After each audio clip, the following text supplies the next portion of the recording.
Vocês jamais caiam na esparrela de imaginar que existe um negócio chamado psique, tá certo? E que a psique se compõe de 1 milhão de mecanismos complicadíssimos e que na casca dela existe a consciência. Essa foi uma ideia que se disseminou a partir do século XIX, né? Claro que é uma ideia alemã, só podia ser alemão para ter essa ideia, sobretudo com Schopenhauer, né? E depois, mais tarde, com o Dr. Freud. Então, mas hoje em dia já virou praticamente uma tradição, quer dizer, a psique é uma coisa e a consciência é um aspecto exterior, por assim dizer, da psique. Quer dizer, a psique poderia existir sem consciência, tá certo? Mas ela produz de algum modo a consciência. Essa é a ideia que está dada aí. Você examinar essa noção um pouquinho, você verá que ela não apenas é irreal, mas ela é impossível. Absolutamente impossível. Então, não pense que existe aqui uma psique inteira, mais ou menos inconsciente, e que depois aos poucos vai aparecendo, né, uma consciência. Você chega a essa noção errada quando você imagina a consciência como uma coisa. Ou seja, como uma parte da máquina chamada psique. Mas a consciência não é isso, a consciência é uma ação. Tá certo? É uma força agente. Tá certo? E nada aconteceria na psique se não fosse a consciência. Você vê, a partir do momento em que o sujeito nasceu, né, toda a aquisição de conhecimento é puramente consciente. Né? Ele, por exemplo, o bebê está inconsciente de tudo aquilo que ele não sabe e de tudo aquilo que não chega a ele. Mas quando o bebê tem fome, você vai dizer que ele está inconsciente da sua fome? Se ele estivesse inconsciente da sua fome, ele não choraria porque teve fome. Se ele sente uma dor, ele está inconsciente dessa dor, simplesmente não é possível. Você pode ficar inconsciente de uma dor, por exemplo, mediante hipnose. Né? O sujeito está lá, né, morrendo, está com câncer, qualquer coisa, você hipnotiza o sujeito, a dor passa. Quer dizer, ele se tornou inconsciente da sua dor. Né? Então você pode dizer que partes do corpo dele são afetadas por essa dor. Se você examinar, você vai ver que todas as transformações vamos dizer, que são inerentes ao processo da dor estão lá presentes. No entanto, não chega à consciência dele. Tá certo? É isso que acontece com o bebê? É assim que o bebê sente dor? É assim que ele sente fome? Né? É claro que não.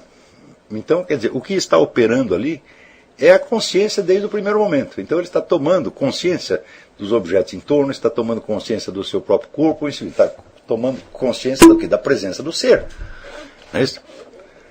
Então, este é o mecanismo fundamental da psique. É a capacidade de ter consciência é o que define a psique. Se não há consciência, não há psique nenhuma. Tá certo?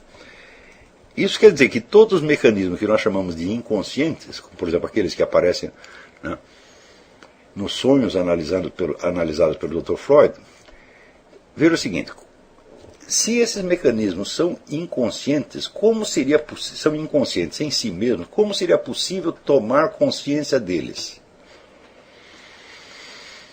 Como é que você pode pegar um negócio que é inconsciente em si mesmo e torná-lo consciente? Quer dizer, você só pode tomar consciência retroativamente de algo que você sonhou, porque o próprio ato de sonhar já é um ato de consciência. Você não pode sonhar inconscientemente, meu filho. É a sua consciência que está funcionando enquanto você está dormindo. Apenas ela está funcionando de uma outra maneira que é diferente daquela que funciona na vida de vigília. Tá certo? Não é uma maneira substantivamente diferente, mas apenas uma diferença quantitativa.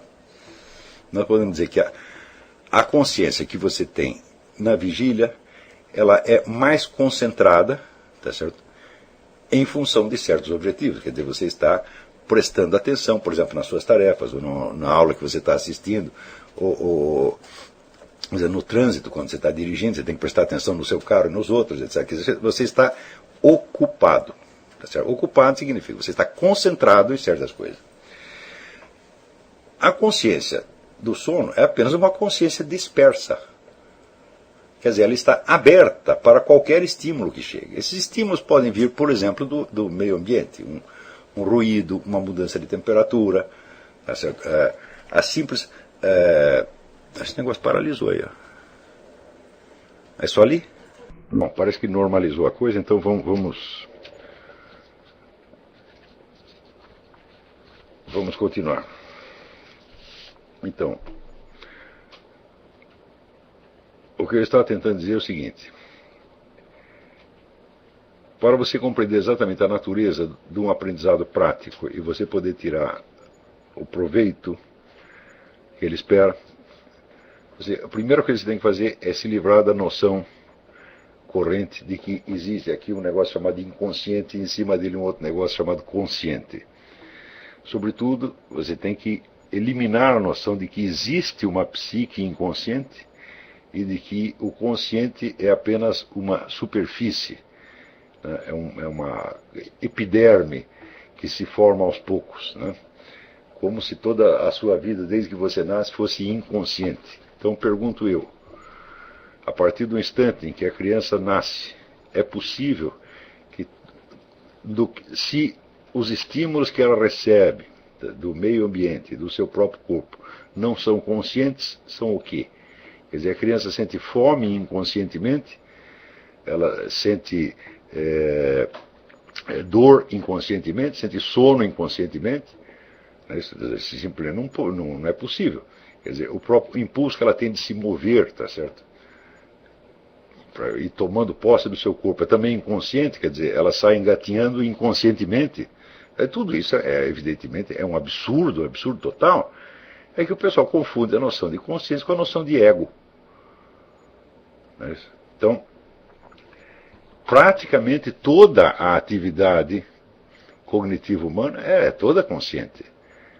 Agora, por exemplo, quando você dorme, você sonha inconscientemente, eu digo que se é inconsciente, como é que você pode sonhar, meu Deus do céu?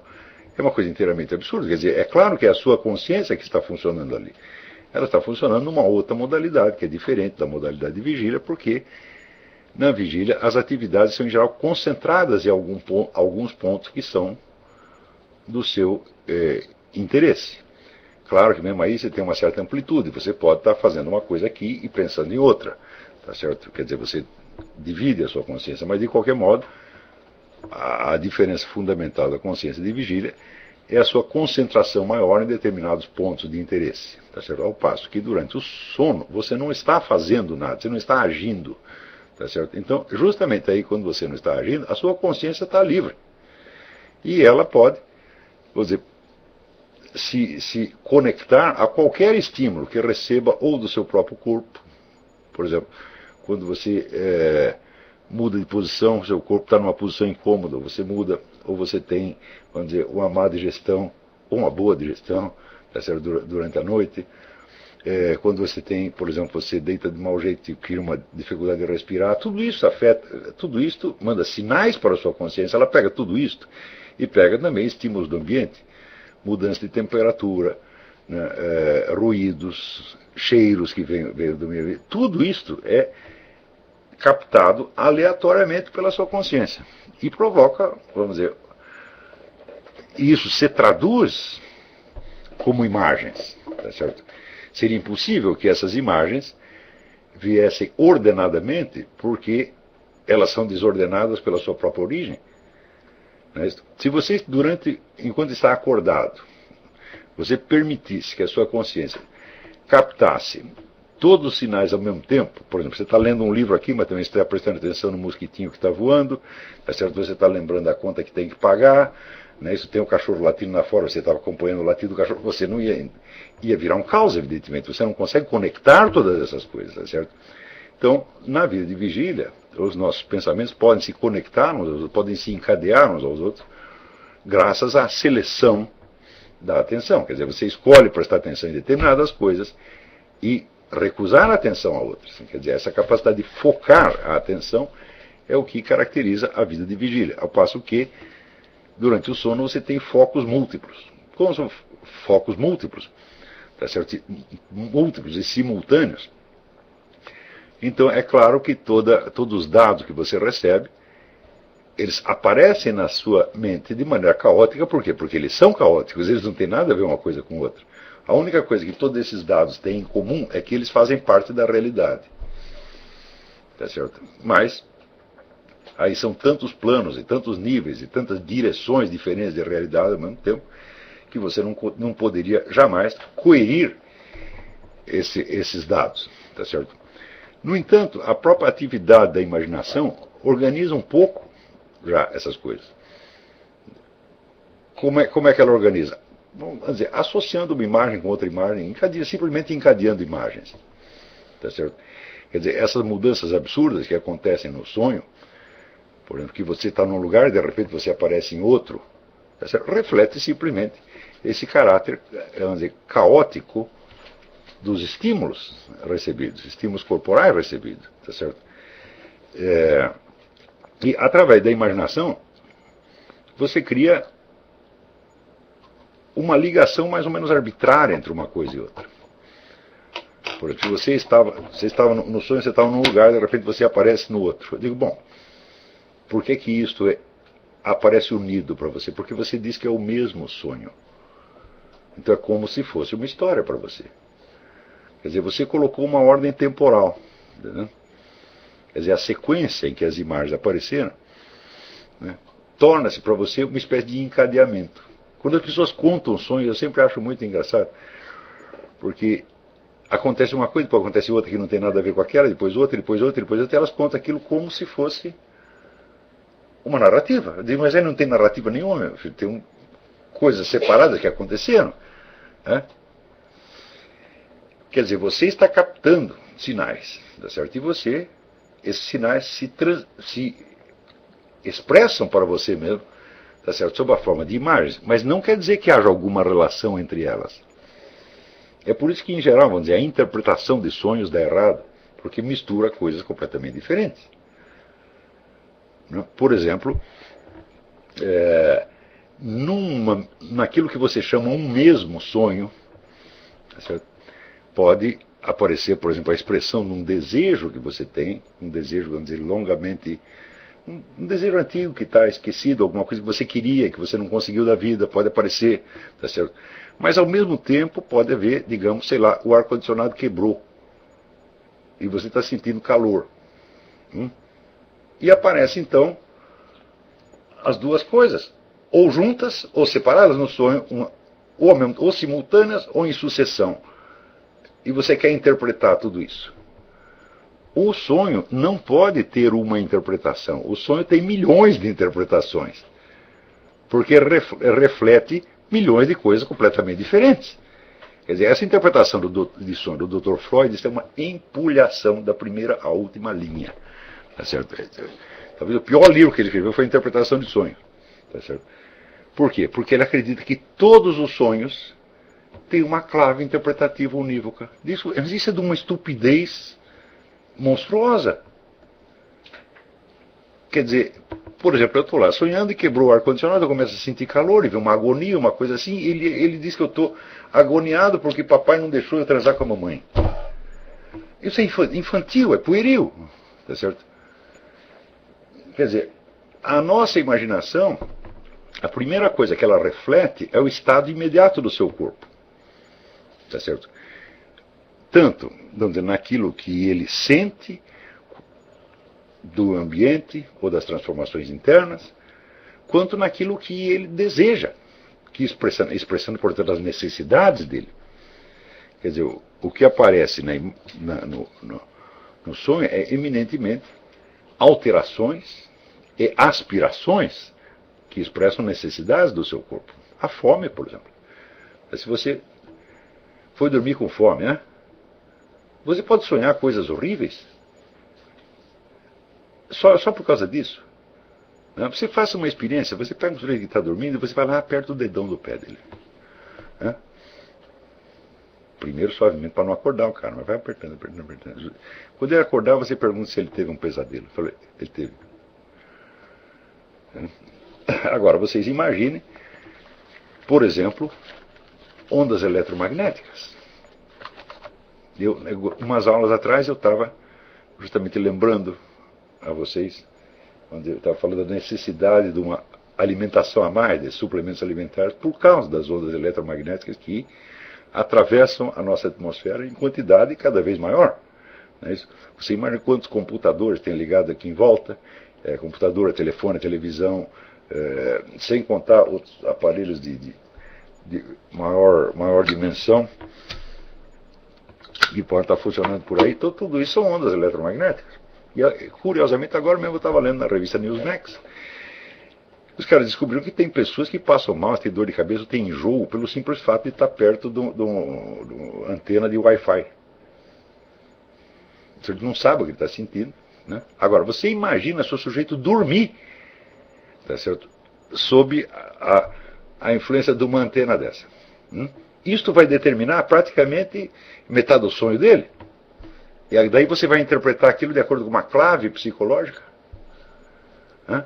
Isso quer dizer, no tempo do papai e mamãe não tinha nem Wi-Fi, então como é que isso aí pode ser complexo de Édipo? Né?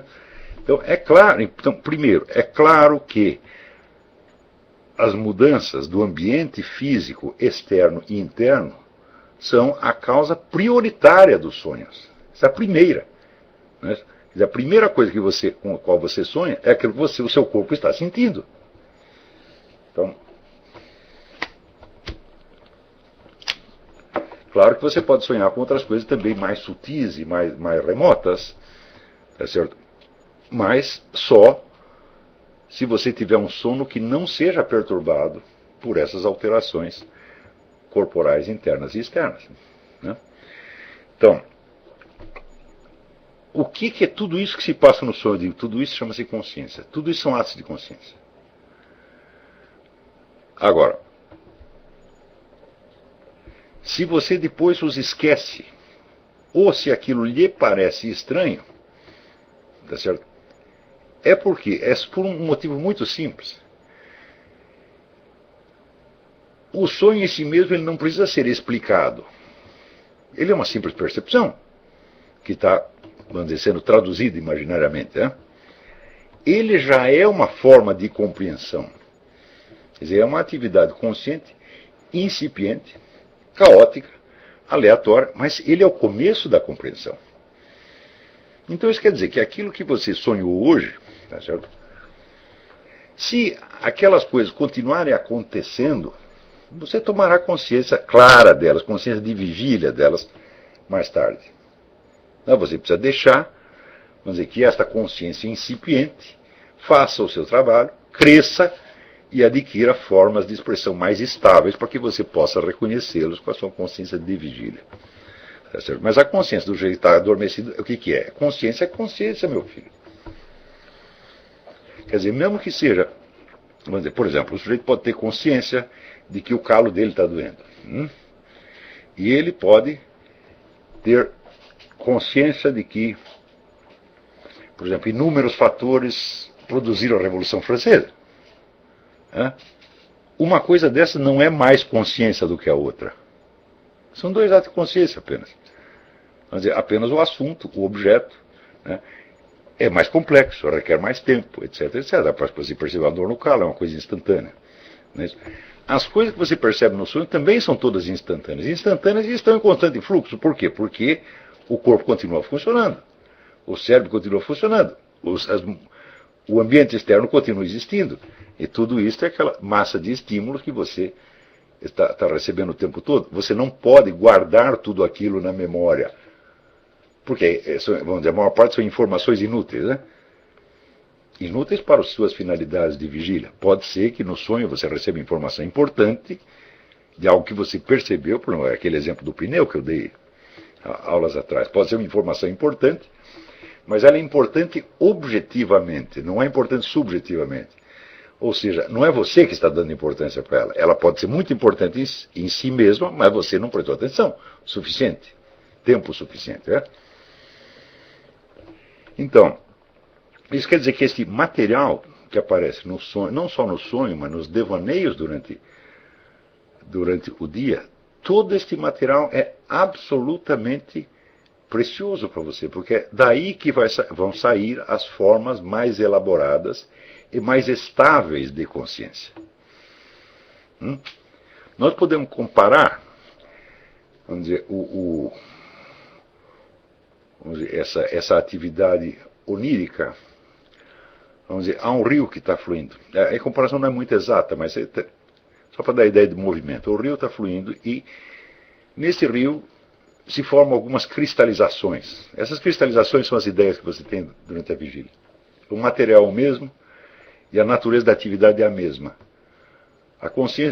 Os dados da consciência de vigília somente se distinguem dos dados do sonho e do devaneio pela sua maior estabilidade e reprodutibilidade. Quando você chega, vamos dizer, partindo deste caos, né, da imaginação, você chega, vai subindo no grau de estabilização e você chega até, por exemplo, os conceitos fixos que são usados em ciência, por exemplo. Por exemplo, você pegar os conceitos da antiga geometria, triângulo, quadrado, ângulo reto, etc, etc, etc.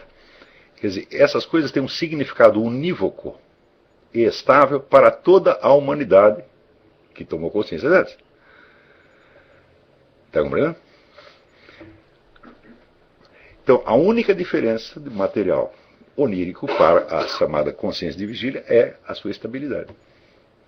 Aliás, essa diferença existe também não só entre o material onírico e as chamadas ideias claras e distintas do Descartes, mas a mesma diferença existe entre as sensações, as percepções físicas e os conceitos usados no pensamento refletido. As percepções também não são só as imagens do mundo onírico, mas as nossas percepções também estão fluindo o tempo todo, elas não param. Algumas são mais intensas e duráveis, outras são mais leves e fugazes. Tá certo? Então, essas leves e fugazes, elas têm pouca importância subjetiva, quer dizer, você passa batido, você sentiu aquilo e esqueceu imediatamente, né? Mas elas podem ter uma grande importância objetiva. Está entendendo? Por exemplo, você pareceu ter ouvido alguém gritar, muito longe. Bom, pode ser que uma pessoa esteja sendo assaltada, assassinada na esquina, você não sabe. A importância subjetiva da informação é a atenção que você presta a ela. E a importância objetiva é a relevância da coisa na ordem externa, na ordem factual. Quer dizer, uma coisa não tem nada a ver com a outra. Ou seja, você não recebe as informações com intensidade proporcional à importância objetiva delas.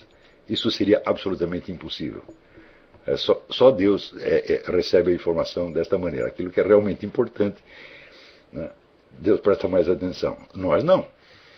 Nós recebemos a informação, vamos dizer, através dos nossos sentidos corporais, e aquelas que, vamos dizer, não percebemos imediatamente, percebemos imediatamente através das imagens do sonho. Tá certo? Então, este movimento de sensações e de imagens, esta é a matéria-prima do pensamento humano. Tudo o que você pensa, que você pode chegar a compreender pelo pensamento, passou de algum modo por essa esfera onírica. Né? Quando se diz aquela frase que cérebros escolásticos, que nada está no pensamento que primeiro não tenha passado pelos sentidos. Bom, primeiro, sentidos tem que ser tomados em sentido, em acepção ampla, não é isso? E segundo, também nada está no pensamento que não tenha passado pela imaginação, pela memória e pela imaginação.